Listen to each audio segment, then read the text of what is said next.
गुजरात साबरकांठारे दुई गोष्ठी मध्य संघर्ष देखा गाँव में मंदिर प्रशासन को नहीं सृष्टि होता संघर्ष माजरा गाँव में दुई गोष्ठी मध्य पत्थर माड़ होता उभय पक्षर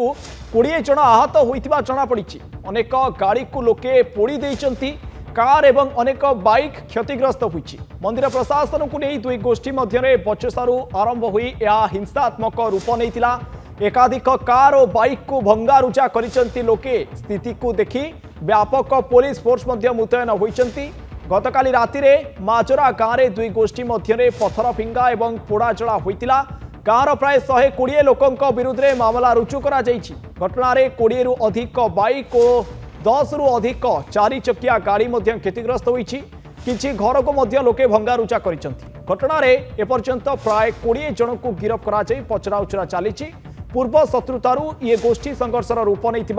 जमापड़ी एकाधिक कार बाइक को लोके भांगी गाँव में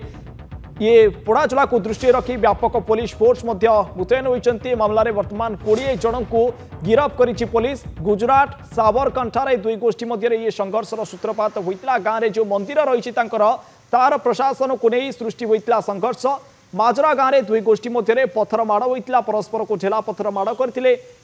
गाड़ी गुड़िक भांगी रुचि देइचंती पोड़ी देइचंती 4 चकिया जान गुड़िक जार सीधासलख चित्र आम आपण को देखु जो पत्थर माड़ होता परस्पर उपर को आक्रमण प्रति आक्रमण जारी रही से 20 रु अधिक बाइक भंगारुजा होती 20 रु अधिक व्यक्ति आहत होती जहाँ सूचना रोची पुलिस घटनास्थल में पहुंची परिस्थिति उपरे तीक्ष्ण नजर रखी आउ जो भाव कौन प्रकार अप्रीतिकर परिस्थिति न उपजे और कौन पाई ये घटना घटिला ताकू नहीं तदंत जारी रखी पुलिस